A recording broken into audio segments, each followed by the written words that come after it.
Ok, buenos días a todos, bienvenidos. Tenemos hoy la revisión del tema a cargo de María Pilar, reciente tercer año de neurología clínica. María Pilar, podemos empezar.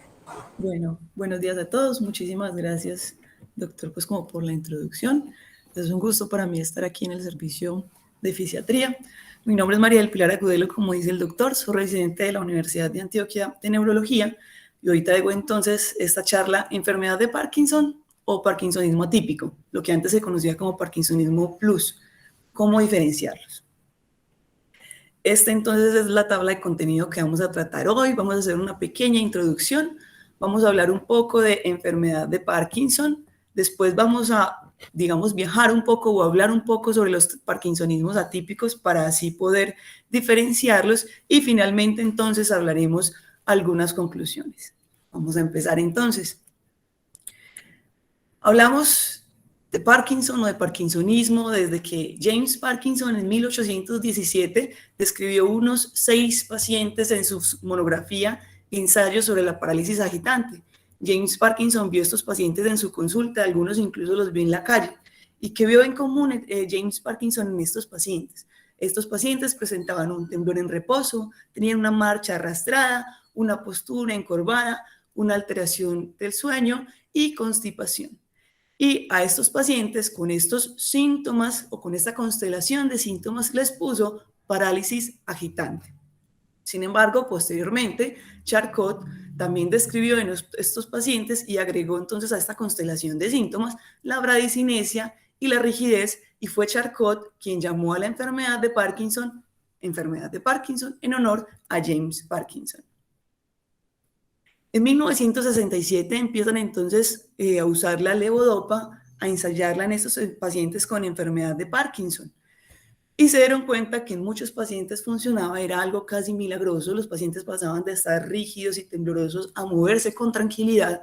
Sin embargo, también se dieron cuenta que algunos pacientes con lo que se conocía en ese momento con enfermedad de Parkinson no tenían respuesta o tenían una respuesta mínima a la levodopa. Disculpas.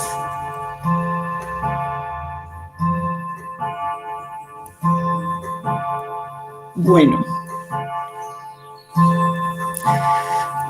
no tenían respuesta, tenían una respuesta mínima a la levodopa. Entonces dijeron, un momentico, demos un paso atrás. ¿Será que estamos metiendo en un diagnóstico o estamos llamando como un diagnóstico a lo que es un síndrome? Entonces empezamos a hablar a lo que se conoce como parkinsonismos. ¿Qué es un parkinsonismo entonces? El parkinsonismo no es un diagnóstico. El parkinsonismo, como lo dijimos, es un síndrome clínico que se caracteriza por bradicinesia asociado a temblor en reposo y o rigidez. Que el parkinsonismo más común que podemos ver en consulta es la enfermedad de Parkinson, sí, es correcto. Sin embargo, podemos hacer alguna diferenciación y un diagnóstico diferencial de estos tipos de parkinsonismos por un medio clínico, ya que no contamos con biomarcadores o con estudios que nos aseguren un 100%, que nos ayuden a identificar o a diferenciar un 100% de estos pacientes. Entonces, bueno, ¿qué vamos a hacer? Tenemos un paciente con parkinsonismo, que ya vimos que es el parkinsonismo, bradicinesia, rigidez y o temblor.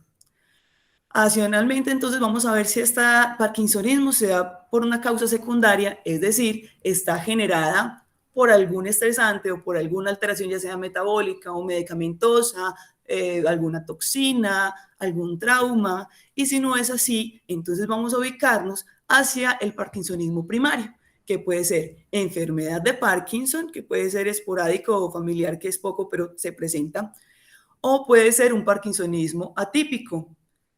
¿Cómo nos podemos diferenciar entre enfermedad de Parkinson entonces y este parkinsonismo atípico?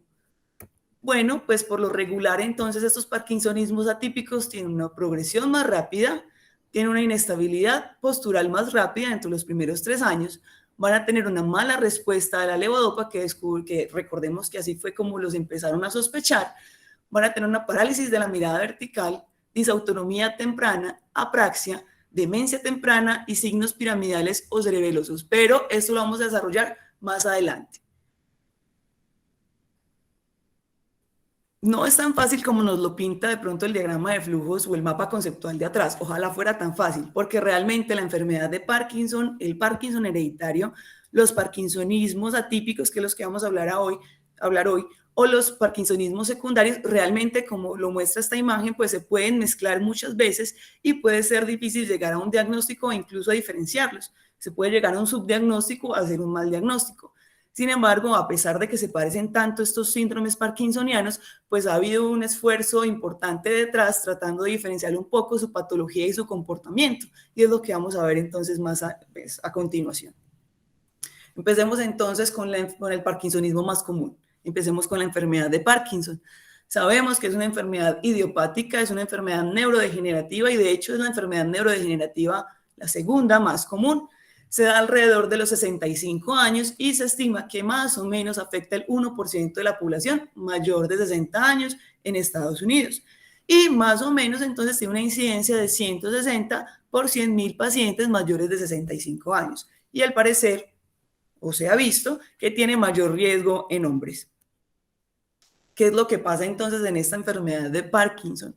Resulta que va a haber unos cuerpos de Lewy en este tallo cerebral y va a haber también una pérdida de las neuronas dopaminérgicas en el sistema nigroestriatal, que recordemos que este sistema nigroestriatal entonces va a mandar unas aferencias de la sustancia negra al estriado, que es el caudado y el putamen, y va a ser súper importante, fundamental para el control motor. Entonces va a haber una disrupción de esta conexión entre el tálamo y la corteza motora y se van a manifestar estos síntomas motores específicamente cuando hay ya una pérdida más o menos del 60 al 80% de estas neuronas dopaminérgicas. ¿Cuál es la clínica de la enfermedad de Parkinson? Bueno, hay 4 síntomas cardinales. Sabemos que es un parkinsonismo, entonces va a haber temblor, va a haber bradicinesia, va a haber rigidez y también va a haber inestabilidad postural. Sin embargo, entonces también tenemos otros síntomas de apoyo que son disminución del balanceo de los brazos cuando el paciente camina, disminución del parpadeo, que si nos preguntamos cuánto parpadea una persona en un minuto, pues la respuesta es 15 parpadeos por minuto, entonces va a haber disminución del parpadeo, hipofonía, hipomimia, los pacientes van a aparecer como con una máscara puesta, y disminución de giros en la cama, que poco se pregunta en ocasiones, pero es importante preguntarlo también. Y no solo va a haber síntomas motores, cada vez se ha visto que la enfermedad de Parkinson es una enfermedad pues muy sistémica. Entonces me va a afectar a nivel cerebral, puede haber déficit cognitivo, demencia, alucinaciones visuales, ansiedad, depresión, apatía, fatiga, alteración del sueño REM también. Con respecto a la visión, puede haber visión borrosa, puede haber diplopía, conocemos y sabemos que también puede haber disminución del olfato, puede haber cialorrea, hipofonía, disfagia, importantísimo, dolor y rigidez de las articulaciones, puede haber entonces compromiso a nivel cardiovascular con hipotensión postural, variabilidad de la presión arterial, disritmias cardíacas, puede haber también disminución entonces de la reducción del vaciamiento gástrico, puede haber poca motilidad intestinal, puede haber constipación, aumento de la frecuencia urinaria, puede haber urgencia urinaria y puede haber disminución en la libido y puede haber disfunción eréctil. Entonces, como vemos, es una enfermedad que nos comprende no solo el sistema motor, sino muchos sistemas a nivel corporal. ¿Cómo es el comportamiento de la enfermedad de Parkinson? Bueno, es difícil realmente entonces predecir en un paciente o en todos los pacientes en específico cómo se va a comportar una enfermedad de Parkinson, pero más o menos tenemos esta gráfica que nos ilustra un poco cómo se podría comportar. Entonces miremos que estos síntomas no motores, que son los que acabamos de revisar, se pueden presentar hasta 20 años antes de que empiecen los síntomas motores. Y también la disfunción, las disquinesias y las fluctuaciones se presentarán alrededor, ¿no?, de los 10 años, 8, 10 años. Y los síntomas entonces como inestabilidad postural, como freezing de la marcha o como caídas, y esto es muy importante, se va a presentar luego de los 10 años, al igual que la psicosis y la demencia, que como vemos, la psicosis y la demencia son ya manifestaciones tardías de la enfermedad. Aquí lo marcan más o menos entre los 10 y los 20 años, en otras partes hablan de la demencia más o menos en los 8 años, pero lo importante aquí es saber que es una manifestación tardía.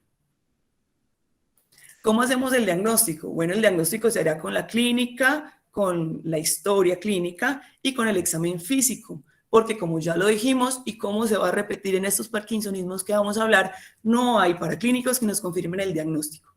¿Cuál es el estándar de oro en este parkinsonismo y en el resto? El estudio neuropatológico.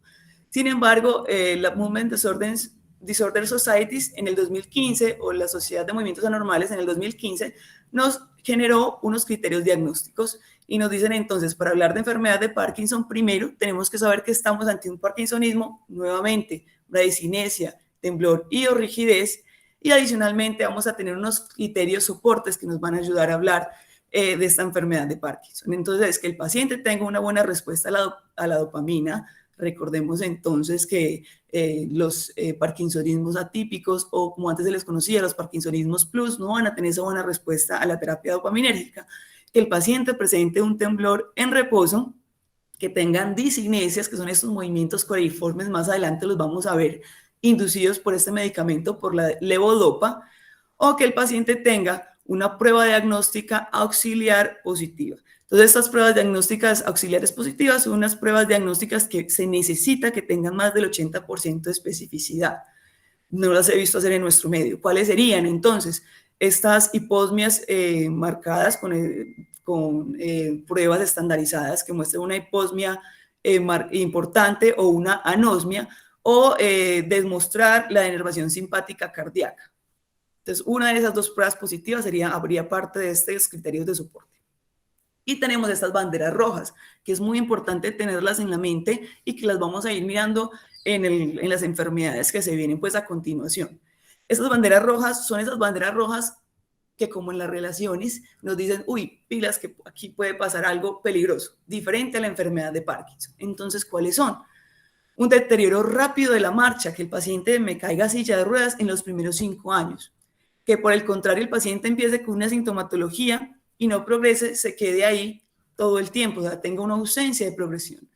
Que tenga una disfunción vulvar o respiratoria dentro de los primeros años, que tenga una disfunción autonómica importante, marcada dentro de los primeros años, que tengan más de una caída al año por inestabilidad, no vale tropezones, por inestabilidad en los primeros 3 años, que tengan una anterocolis desproporcionada, o sea, llamativa, que tengan ausencia de síntomas no motores luego de 5 años de enfermedad, y ya vemos que los síntomas no motores se presentan incluso hasta 20 años antes de los síntomas motores, entonces es una bandera roja importante. Que el paciente tenga signos piramidales y que el paciente presente un parkinsonismo bilateral y simétrico, porque sabemos que la enfermedad de Parkinson es ligeramente asimétrica. Y luego están los criterios de exclusión, los criterios que nos dicen, esto no es enfermedad de Parkinson. Los pacientes que tienen anomalías cerebelosas, los pacientes que tienen alteración de la mirada vertical, los pacientes que presentan demencia frontotemporal o afasia primaria progresiva dentro de los primeros 5 años de enfermedad, los pacientes que de pronto estén con medicamentos que me bloqueen la dopamina o que me depleten la dopamina y que quizás me expliquen mejor la clínica del paciente que otro parkinsonismo, que la enfermedad de Parkinson, que no tenga respuesta a la levodopa, que tenga una alteración sensitiva cortical, agrafestesia, asterognosia, por ejemplo, alteración, que no sientan la alteración en la sensibilidad de 2 puntos diferentes, ¿cierto? O que presenten apraxia, que los pacientes no sean capaces de cumplir una tarea que yo le doy la orden, digamos, yo le digo al paciente, lávate los dientes, que el paciente no sepa hacer la mímica de lavarse los dientes, a pesar de tener el sistema del lenguaje correcto, adecuado, o que no tenga alteraciones sensitivas. Entonces, que el paciente tenga una apraxia, que tenga una neuroimagen funcional que no me demuestre alteraciones en la dopamina, que haya un diagnóstico alterno que me explique mejor esta patología del paciente, que no sea enfermedad de Parkinson, y signos parkinsonianos en miembros inferiores que se queden en miembros inferiores por más de 3 años, es decir, que no me progrese. Y bueno, entonces, ¿cómo voy a hacer el diagnóstico? Pues nos ayudan la Sociedad de Movimientos Anormales con unos diagnósticos, el diagnóstico clínicamente establecido, que es el paciente con ausencia de estos criterios de exclusión absolutos, que ya los revisamos, y mínimo 2 criterios de apoyo, sin banderas rojas. Entonces, un paciente que definitivamente y clínicamente se ve típico como enfermedad de Parkinson. Y tenemos un diagnóstico clínicamente probable que claramente tiene que tener ausencia de esos criterios de exclusión absoluta y tenga estas banderas rojas, pero que estén contrarrestadas por criterios de apoyo.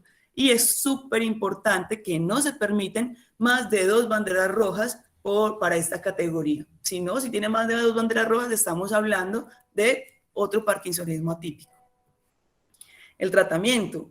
El tratamiento es individualizado, como en todos los parkinsonismos, deberá depender de la edad, del estado mental, la afectación funcional, las expectativas laborales y funcionales y sociales del paciente. Sabemos que la terapia dopaminérgica es uno de los pilares fundamentales, tan fundamental que hace parte de los criterios diagnósticos, y el tratamiento sintomático será una constante en todos los parkinsonismos que buscan los tratamientos sintomáticos, mejorar la funcionalidad y la independencia del paciente, mantener el paciente activo con adecuado apoyo psicomotor y tratar estos síntomas no motores asociados que se ha visto que quizás son los que molestan más a los pacientes, incluso los molestan más que estos síntomas motores en ocasiones. Entonces, también tratar de mantener y de mejorar estos síntomas no motores asociados. Aquí les traje un video. Es un paciente de 67 años con parkinsonismo. Aquí vamos a mirar el temblor en reposo, que se encuentra en monedas, con disminución del balanceo en los brazos durante la marcha.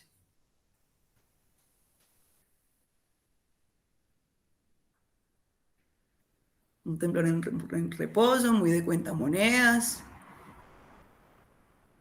de mediana amplitud. La marcha. Cómo disminuye entonces ese balanceo, principalmente entonces de la extremidad derecha. Miren que es ligeramente asimétrico y este paciente pues no nos tiene la marcha festinante, que es la típica de la enfermedad de Parkinson, pero probablemente está en unas etapas tempranas. Y aquí tenemos las discinesias, que es lo que buscamos que el paciente presente cuando iniciamos el tratamiento con levodopa.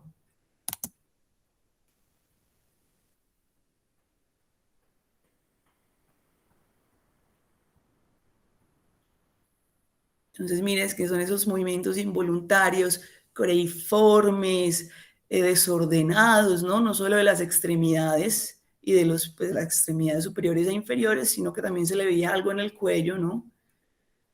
Y son esos movimientos los que esperamos que respondan pues como a la levodopa, que se presenten por la levodopa. Continuamos, entonces, dejamos la enfermedad de Parkinson y nos sentamos con la parálisis supranuclear progresiva o PSP, que es el parkinsonismo atípico más común. Más o menos se dice que responde al 5 a 6% de los parkinsonismos atípicos, de una incidencia aproximada de 5 por 100.000 pacientes al año, y se presenta más o menos alrededor de los años 60, entre los 63 años y los 66 años, más o menos. Y la supervivencia pues es difícil de decir porque depende también de la enfermedad del paciente, de sus patologías previas, del tipo de PSP que tenga el paciente, pero se dice que puede ir incluso desde los 2 años hacia los 28 años con un promedio de supervivencia de 8 años. La enfermedad se diagnosticó primero en 1964 por el doctor Richardson y compañía. Sin embargo, y de forma pues como muy interesante, Charles Dickens en 1857, al parecer, hizo la primera descripción de un paciente con PSP en la novela Los Perezosos. Aquí traigo un pedacito de esta descripción que hizo Charles Dickens. Me voy a permitir leerla. Es un anciano frío, lento, terrenal y fijo. Un hombre cadavérico de habla mesurada. Un anciano que parecía incapaz de guiñar un ojo, como si le hubieran clavado los párpados en la frente. Un anciano cuyos ojos, 2 puntos de fuego, no tenían más movimientos que si hubieran estado conectados con la parte posterior de su cráneo mediante tornillos clavados en él y remachados y atornillados por fuera, entre sus cabellos grises. Había entrado y cerrado la puerta y ahora se sentó. No se inclinó para sentarse, como hacen otras personas, sino que pareció hundirse de golpe, como en el agua, hasta que la silla lo detuvo. Me pareció muy bonito, entonces decidí traerlo. Al parecer, entonces, fue un literato, ¿no? El que nos trajo la primera descripción de una PSP. ¿Qué es? Es una taupatía, que se va a presentar entonces una pérdida neuronal, una gliosis y una acumulación claramente de la proteína tau en forma de ovillos neurofibrilares o hilos de neuropilos, y se va a poder ver entonces inclusiones de tau en astrocitos con configuración en penacho. Esos astrocitos se conocen astrocitos en penacho. Puede haber inclusiones de tau también en la oligodendroglía, se conoce como cuerpos enrollados, y estructuras filiformes que contienen tau en la sustancia blanca, que se van a ver como hebras de neuropilo. Entonces, como vemos, va a haber tau en muchísimas partes. El compromiso regional es heterogéneo, como la clínica. Entonces, se dice que cuando la tau se acumula en la corteza, puede haber una PSP tipo síndrome córtico-basal, una PSP con afección del lenguaje y una PSP frontal. Pero cuando la tau se acumula principalmente en el globo pálido, en el núcleo subtalámico o en la sustancia nigra, se dice que puede haber una PSP con características parkinsonianas y con freezing de la marcha. Básicamente va a haber entonces una atrofia generalizada, sobre todo marcada en el mesencéfalo, en el núcleo subtalámico, en el núcleo dentado y en el pedúnculo cerebeloso superior. Entonces miren que ese compromiso es muy heterogéneo y así también va a ser la clínica. A pesar de que es heterogéneo y que la clínica es heterogénea, pues hay unas características distintivas. Va a haber una inestabilidad postural marcada temprana, que recordemos entonces, hace parte entonces de estas banderas rojas o criterios de exclusión, ¿no? Una inestabilidad postural marcada temprana, antes de los 3 años. Caídas inexplicadas, que nuevamente no sea por tropezones, sino por inestabilidad. Parálisis de la mirada vertical y demencia progresiva. Van a haber 3 fases de la enfermedad. Va a haber una etapa presintomática, que como su nombre lo dice, no va a tener síntomas, sino que simplemente el paciente acumula esas anomalías neuropatológicas en su cerebro. Va a haber una fase sugestiva, donde no tengo todos los criterios para PSP, pero sí hay unos síntomas leves o aislados que me pueden sugerir la PSP. Y una etapa sintomática, que es donde el paciente ya va a empezar a manifestar la clínica, ¿no? de ese depósito de tau que tiene en su cerebro. Entonces, la variante de PSP va a tomar su nombre según la característica predominante que vaya a tener. Ya vamos a mirar esto más adelante. Y va a haber entonces unas etapas finales donde muchos de estos pacientes que se nombran de pronto por esas características predominantes van a llegar a la variante clásica que se describió primero. Ya vamos a mirar cuál es. Aquí tenemos entonces en esta gráfica la descripción visual de lo que les estoy diciendo. Entonces puede haber una etapa asintomática donde el paciente no tiene progresión, busco el puntero, no tiene progresión clínica. Muchas veces los pacientes fallecen en esta etapa y se dan cuenta a nivel patológico que tenían la enfermedad y no desarrollaron síntomas.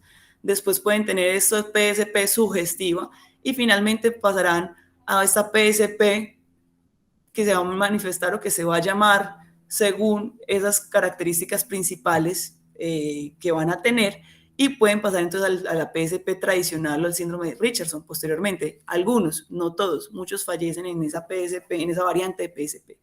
Y hay algunos que inician con PSP sugestiva y de una pasan a este síndrome de Richardson o tienen clínica de este síndrome de Richardson o de esta PSP típica. Entonces, ¿cuál es esa PSP típica que tanto hablo? Es el síndrome de Richardson, que es el fenotipo clásico descrito en 1996, que se caracteriza entonces porque estos pacientes tienen una pérdida temprana de los reflejos posturales, nuevamente, caídas inexplicables en los primeros 3 años. Tienen ese surco nasolabial profundo, como esta señora aquí en esta foto, y este ceño fruncido que les da como una cara de sorprendidos o de enojados todo el tiempo. Tienen esa disminución del parpadeo y esa retracción palpebral que les da la impresión o que da la impresión de esa mirada fija, y tienen limitación para la mirada vertical. También tienen una cosa muy bonita que se llama la marcha del pistolero, que es una marcha atáxica. Entonces es una marcha, como es atáxica, tiene una base de sustentación amplia y esos pacientes van a tener los brazos abducidos con los codos doblados como si fueran unos pistoleros. Va a ser un parkinsonismo rígido de predominio axial más que apendicular y van a presentar entonces congelamiento de la marcha y del habla. Van a tener entonces también síntomas no motores como apatía, desinhibición, bradixiquia, disfunción ejecutiva, hipofonía, afonía. Cuando hablan tienen como un tono gruñón y también pueden presentar disfagia. Esos son los tipos de parkinsonismos que hablamos, de PSP, que hablamos. Entonces la clásica, la PSP, que la acabamos de decir, la de Richardson, entonces, inestabilidad para la marcha, caídas, parálisis de la mirada vertical, rigidez axial, disartria, disfagia y demencia progresiva. Esa es la típica. Pero también podemos tener un PSP con parkinsonismo, ¿no? Que los síntomas más predominantes no sea ese rígido akinético, sino que sea más bien un parkinsonismo. Entonces el paciente va a tener temblor, va a tener esa bradiquinesia y de forma muy interesante algunos de ellos van a tener una respuesta leve y no constante, sino temporal a la levodopa. Entonces eso me parece pues como interesante ponerlo en cuenta.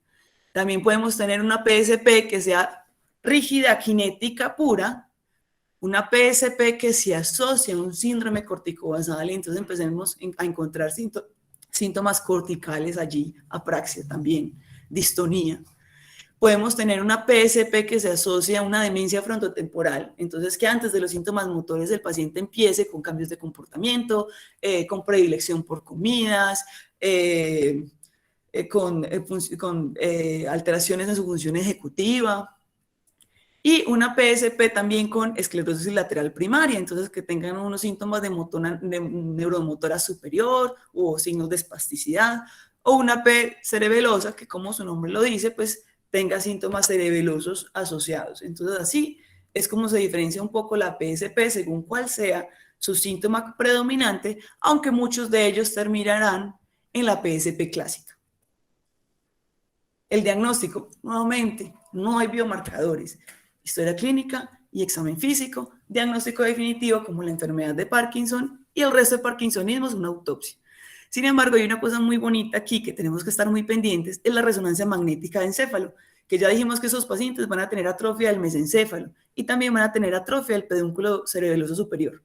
Entonces, en la resonancia magnética podemos encontrar el signo del colibrí, una florecita que se llama Morning Glory, que tiene una especificidad del 100%, es decir, usted esto pues no lo va a encontrar, ni el colibrí ni el Morning Glory lo va a encontrar en pacientes aliviados, pero tiene una sensibilidad pues un poco discutible del 68% para el colibrí y del 50% para el Morning Glory. Entonces vamos a mirarlo.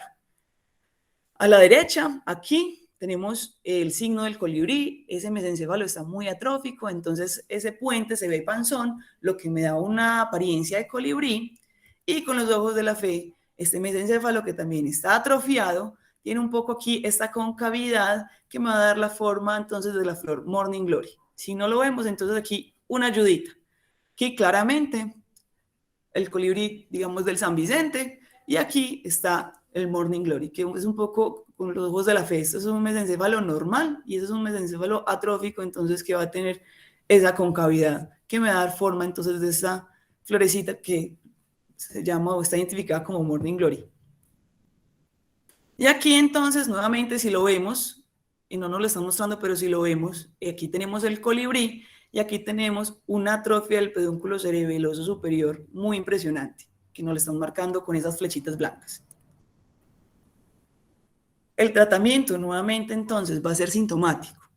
Ya hablamos que el parkinsonismo podría tener una mejoría con el levodopa. Entonces, si usted tiene el paciente con un parkinsonismo importante y una rigidez importante, pues puede ensayar y nos dicen, pues es apropiado ensayar la levodopa en estos pacientes, a ver si tienen algo de respuesta a los síntomas motores. Más o menos un 40% de estos pacientes tienen respuesta y es transitoria.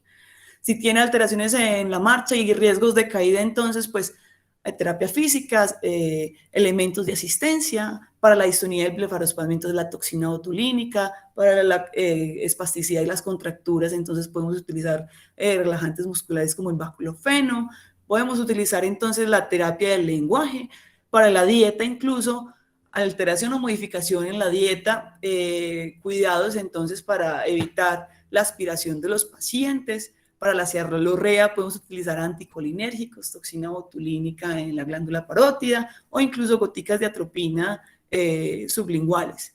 También para los síntomas oculares, gafitas, pues cuando tienen fotofobia o hidratantes oculares, remitirlos al oftalmólogo. Si tienen alteraciones o aumento de la frecuencia urinaria, se podría considerar utilizar antiespasmódicos. Si presentan demencia, entonces inhibidores de la colinesterasa. Si presentan depresión, ansiedad, entonces esos manejos psiquiátricos inhibidores de la recaptación de serotonina. O si tienen afecto pseudovulvar, también he visto que se puede utilizar inhibidores de la recaptación de serotonina. Aquí tenemos un paciente entonces con una PSP tiene un discurso disártrico, hipofónico, tiene una hipomimia, tiene una alteración en la mirada. Ay, no le he puesto play. Ay, qué pena yo.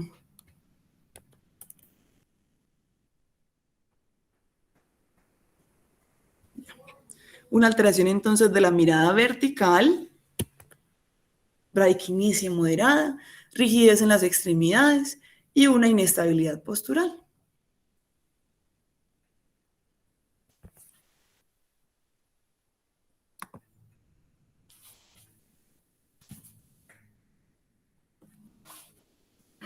I'm gonna ask you to try to read a few lines.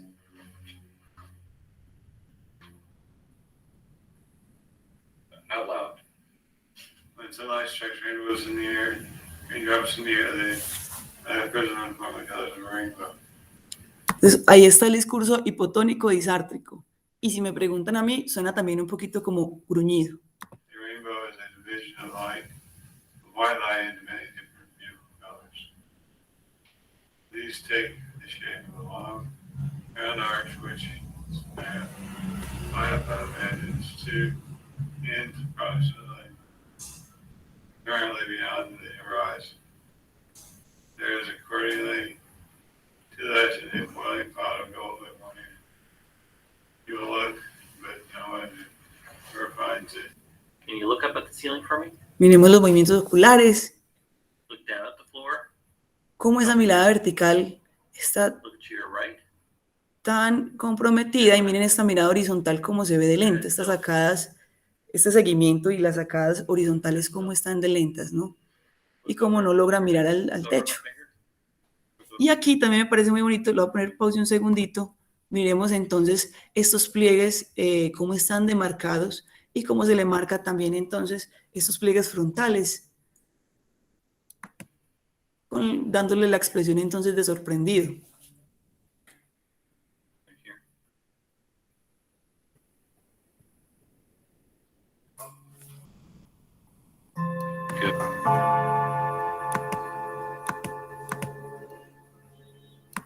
Aquí vamos a mirar la rigidez y la bradicinesia. Miren que no es tan tembloroso, es más bien rígido y más bien lento.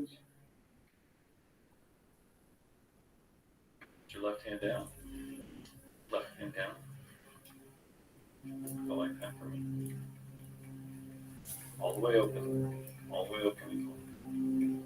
Take your first finger and thumb. Tap it for me. Real big. Miren esa hipocinesia. Go like that. How about your left hand now? Same thing. Open and close it. Esa bradicinesia, All the ¿no? way open and close. Voy a adelantarlo un poquito. Aquí nos van a mostrar lo mismo, pero en las extremidades inferiores. Aquí vamos a ver un poco de su marcha. Miren la lentitud, también cuando se ponen de pie ahí también miramos la bradicinesia, que es la lentitud del movimiento.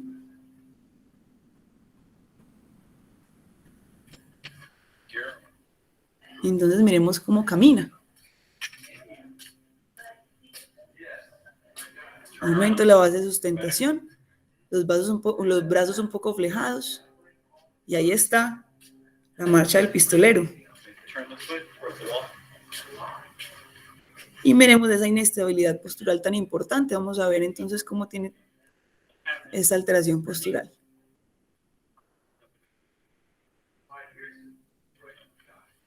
Cae completamente, ¿no? No es capaz de compensar. Completamente. Muy bien. Ahora vamos a pasar a la degeneración corticobasal. La degeneración corticobasal es otro parkinsonismo de una prevalencia más o menos de 5 a 7 por 100.000 pacientes. Se presenta dentro de la sexta a octava década de la vida, entre los 61 a 64 años, y nuevamente la supervivencia es difícil de clasificar, sobre todo por las patologías previas del paciente, pero eso dice que va entre 5 y 8 años. Pero se han reportado pacientes que han fallecido en los primeros 2 años y han durado hasta 12,5 años. La neuroimagen, degeneración córtico-basal, entonces va a haber una atrofia cortical, va a ser asimétrica de predominio frontoparietal con preservación parcial entonces del lóbulo occipital. Y el PET va a mostrar un metabolismo cortical asimétrico. Entonces esa es la pista. Este paciente va a tener síntomas corticales.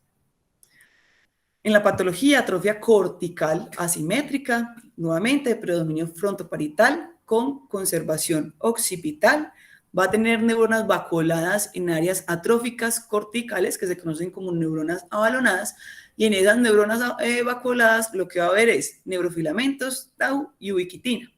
Y también puede haber pérdida neuronal generalizada y gliosis en el globo pálido, en el putamen, en el núcleo rojo, en el tálamo, núcleo subtalámico, sustancia nigra, locus cerúleos y núcleo dentado. Entonces, como ven, también es bastante amplio, ¿no? Hay varios fenotipos, claramente porque la patología también es muy heterogénea. Y adicionalmente puede sobreponerse a otras patologías como demencia frontotemporal, afasia primaria progresiva, enfermedad de Alzheimer y PSP. ¿Cuál es la descripción clásica? La descripción clásica son estos pacientes con una rigidez supremamente asimétrica. Son mucho más asimétricos que la enfermedad de Parkinson y ahorita vamos a ver el ejemplo. Pueden tener una distonía focal o una distonía o una hemidistonía que puede incluso ser dolorosa y va a haber un déficit cortical. Hay muchas manifestaciones clínicas, tanto en movimientos, alteraciones en los movimientos, signos corticales cerebrales y otro tipo de manifestaciones. Sin embargo, los que han mostrado como mejor rendimiento entonces para el diagnóstico son aquinesia, rigidez e inestabilidad postural, que claramente los debe tener porque es un parkinsonismo. El freezing de la marcha, mioclonus puede estar presente, la apraxia, que es muy cortical y es muy temprana, la afasia, afasias, que también es muy cortical, y sobre todo también entonces la asimetría marcada. Y aquí me sacaron entonces la alteración sensitiva cortical, pero creo que también es muy importante y en el paciente más adelante lo vamos a ver. Nuevamente, esta alteración sensitiva cortical puede haber agrafestesia, es decir, el paciente no va a reconocer las letras que le voy a poner en la palma de la mano, o a estereognosia, el paciente no va a reconocer entonces qué elemento le voy a poner yo en la mano. La clínica es muy heterogénea, sí, pero entonces se ha hecho un esfuerzo para generar entonces unos criterios diagnósticos, tanto del síndrome corticobasal clásico como estos síndromes corticobasales que se pueden asociar como a otras enfermedades. Entonces el síndrome corticobasal básico tiene entonces estas características claves, que es esa rigidez de extremidades asimétricas, y vuelvo a hacer énfasis, es mucho más asimétrica que la enfermedad de Parkinson. La aquinesia, la distonía, que en ocasiones puede ser dolorosa o también puede presentar mioclonus, más una apraxia de las extremidades bucales, alteración sensitiva cortical, que ya lo hablamos, o una mano alien, ¿cierto? Entonces es probable si tiene dos de cada uno de estos dos grupitos, los de arriba o los de abajo, o es posible si tiene uno de aquí arriba y uno de aquí abajo. Ahora, también puede haber una PSP con una variante de demencia frontotemporal. Nuevamente, son esos pacientes que van a tener cambios de comportamiento, van a tener unos comportamientos más disruptivos, van a tener un cambio de personalidad, alteración en la función ejecutiva y van a tener síndrome corticobasal. También entonces se puede asociar a la atrofia cortical posterior, que como es posterior, me va a generar esas alteraciones visoespaciales, va a tener apraxia, y en la patología puede asociarse un poco a enfermedad de Alzheimer.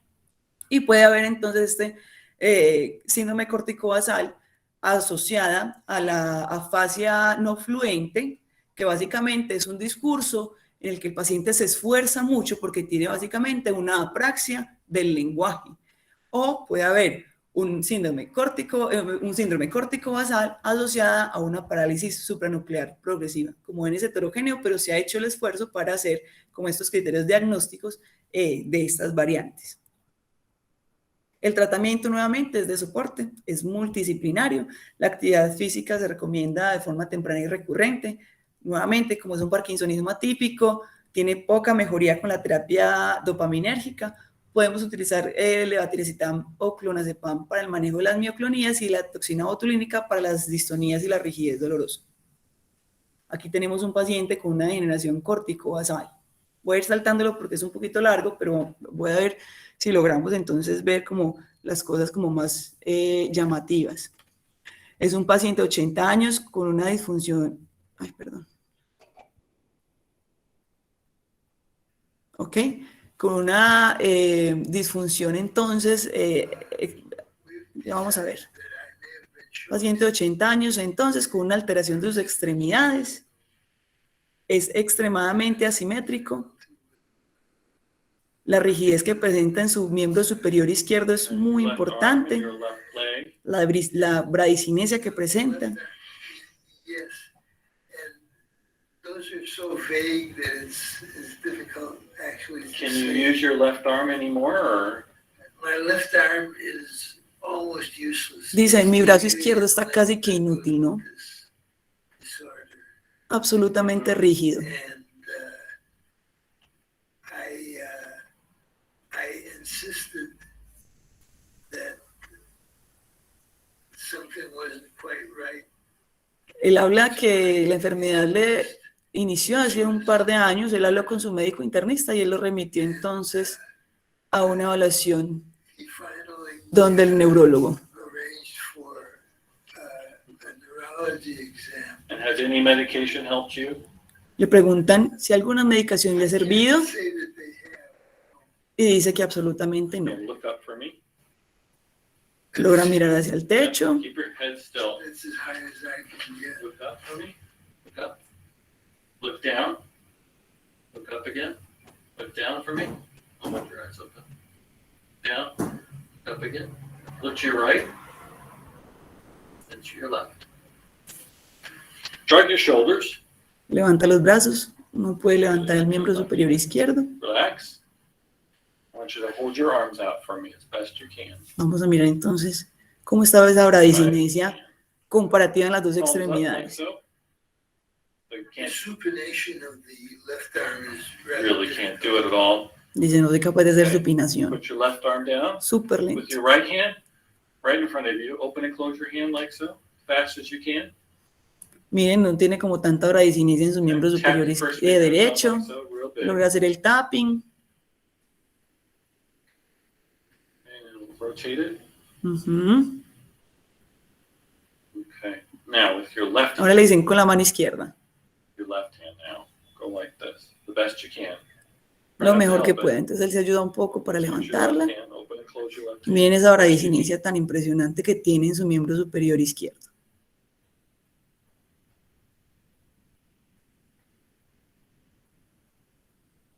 One more time. Okay, now try to tap your finger for me. Can you tap it? Ya haga finger tapping. Put it right up here. Try to tap your finger like that, the best you can.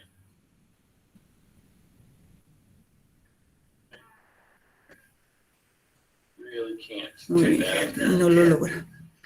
Okay, good. With your left hand, can you give me a peace sign? Can you try to do Bueno, that? ahorita vamos a ver la praxis. Entonces le dice, Show me a hágame el victory signo de sign. la victoria o de la paz. Okay, Ujú. good. Show me a victory sign in your right hand. Ahora con la mano derecha. Oh, put it Perfecto. down a little. All right, I'll go like this. Ujú. There's the victory sign. And then show it with your left hand. Con la mano izquierda. Good. Show me an A-OK like that. Can you do Un that? signo de OK. Right Lo hace hand, perfecto con la mano Alright. derecha. left hand, With your right hand, can you show me how you would hold a pair of scissors? Le dice con la mano derecha cómo usted sostendría unas tijeras. Ahora úselas. Can you do the Muy same bien. with your left hand? Lo mismo con la mano izquierda. Can't do that at all. I'll try.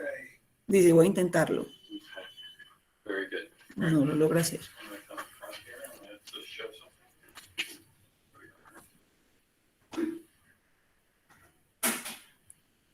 Voy a adelantarlo un 3.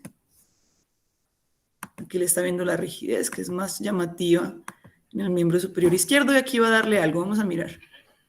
Una moneda, ¿no? What is that? Se lo pone en la manito izquierda. Le dice, bueno, ¿qué es eso? Where, first of all, where is it? Bueno, primero, ¿dónde está? Le dice. Entonces vuelve y se la acomoda. Can you manipulate it at all? I've got something there. Dice, yo creo que es algo... I'm not sure. No está seguro. No está seguro qué es. Right hand. Y ahora en la mano derecha, It's es una moneda, ¿cierto? Tiene alteración sensitiva cortical, tiene estereognosia. Luego por aquí también ensayan. What's your eye? Okay, Aquí le ponen un clip. what is that? ¿Qué es eso? Ahí se ve el clip. Something is Es algo, ¿no? Es muy difícil para mí, dice él. Y ahorita con la siguiente mano, con la derecha, it feels like a se siente como un clip, big one. dice él. Very good. You can open your eye. Muy bien. Bueno, entonces es la degeneración corticobasal.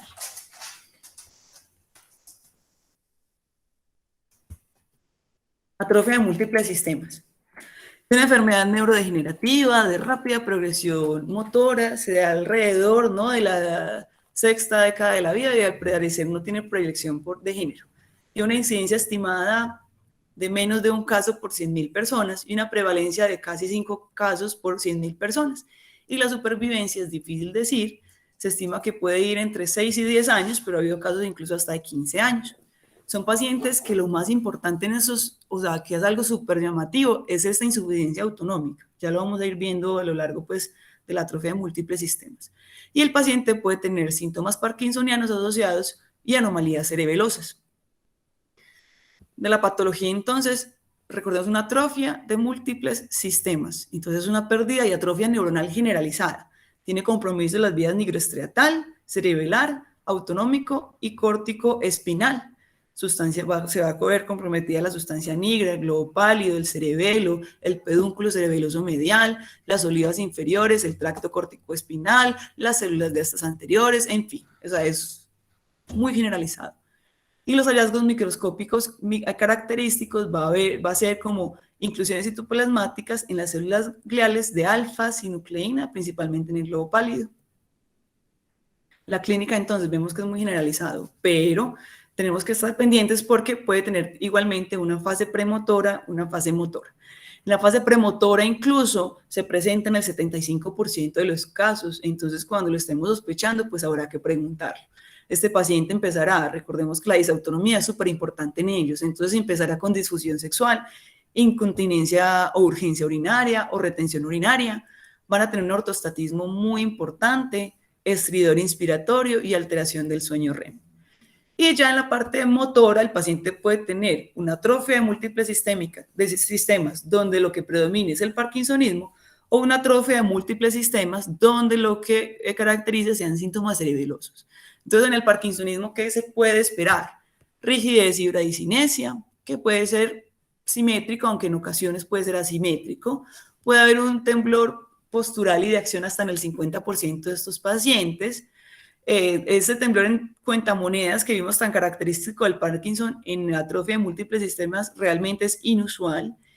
Nuevamente es un parkinsonismo típico, entonces va a tener muy poca o falta de respuesta a la levodopa. Sin embargo, el 40% de estos pacientes puede tener una respuesta transitoria a la levodopa en etapas tempranas en esta atrofia de múltiples sistemas, variedad parkinsonismo.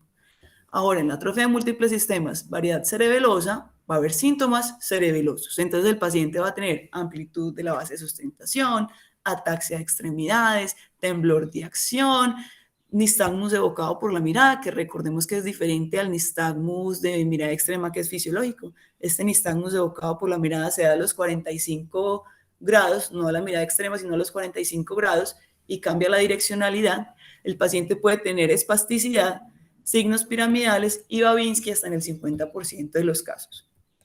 También van a tener flexión del tronco, esa anterocolis tan llamativa que veíamos como una bandera roja.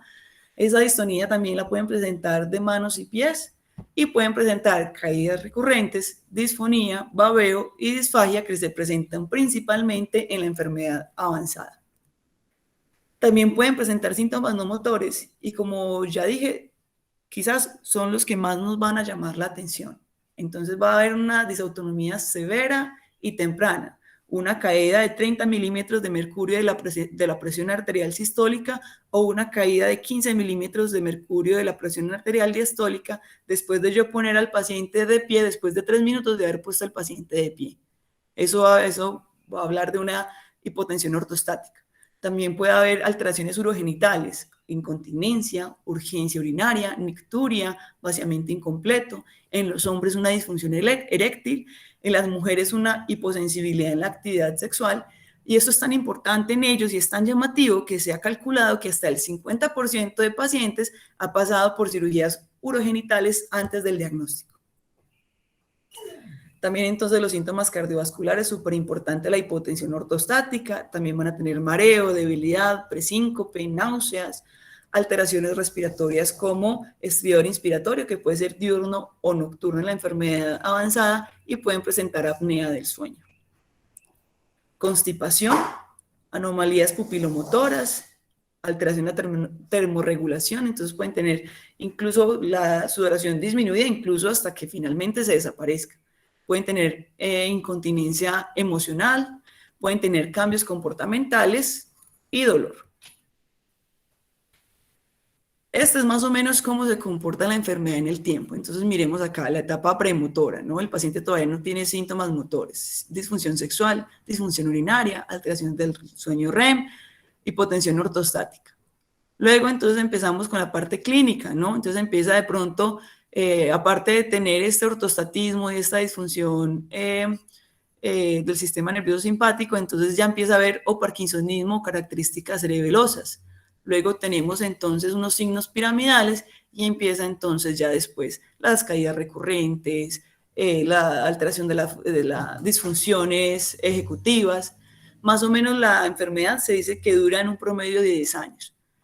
Se dice que hasta el 50% de los pacientes van a tener síntomas, van a tener caminador a los 3 años de haber iniciado los síntomas motores.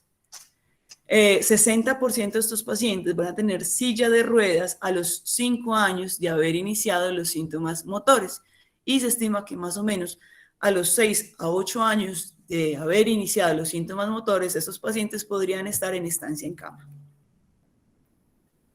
El diagnóstico, aquí traigo pues los criterios diagnósticos y los resalto porque miren lo importante que son esos síntomas, estas fallas autonómicas que tienen. Entonces,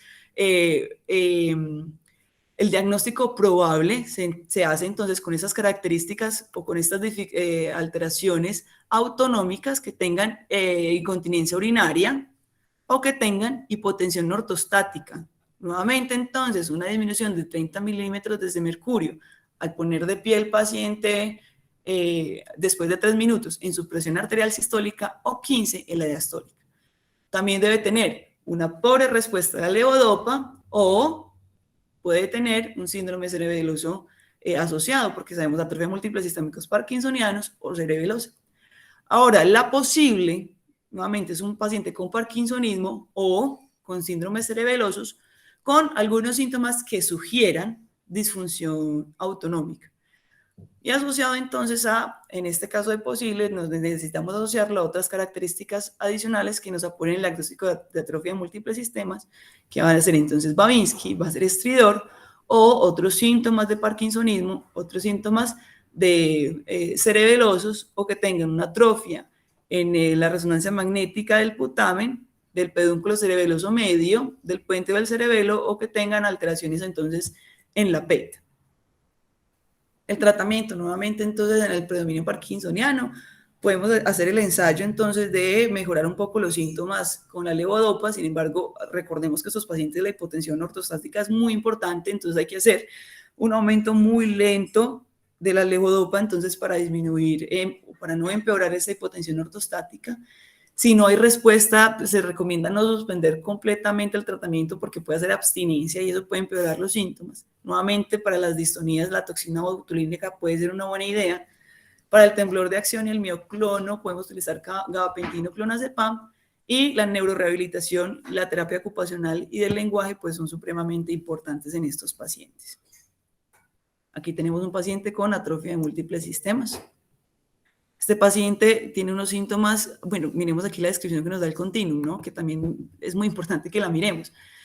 Unos síntomas cerebelosos con algunos síntomas parkinsonianos, pero dice, sus síntomas, alteraciones autonómicas nos dicen que puede ser una atrofia de múltiples sistemas. O sea, esas alteraciones autonómicas fueron las más llamativas.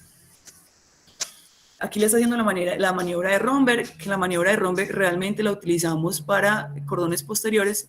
Sin embargo, miremos cómo le está fallando también como la estabilidad de cuenta, pues como de su síndrome cerebeloso.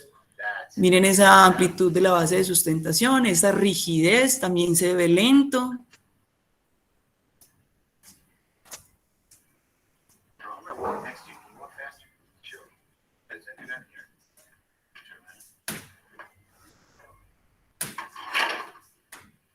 Amplitud de la base de sustentación.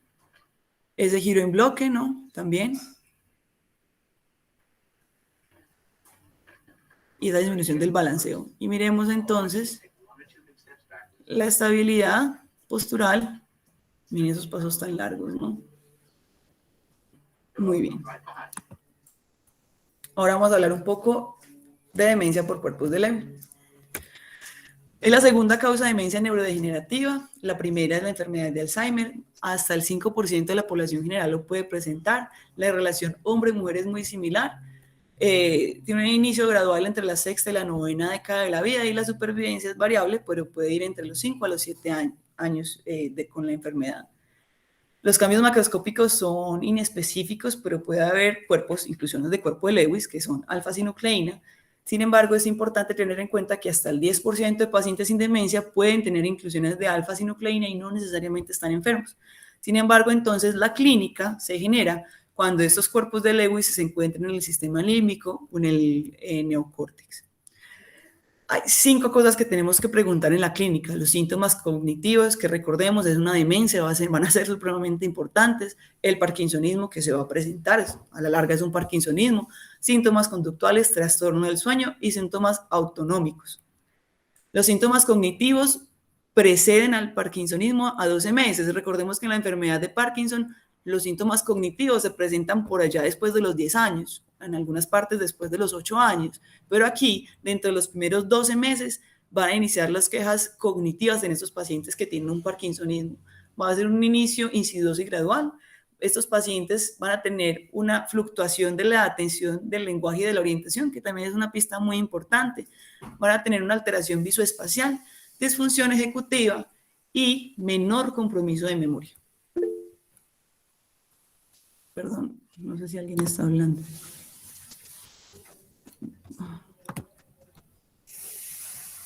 Bueno, no.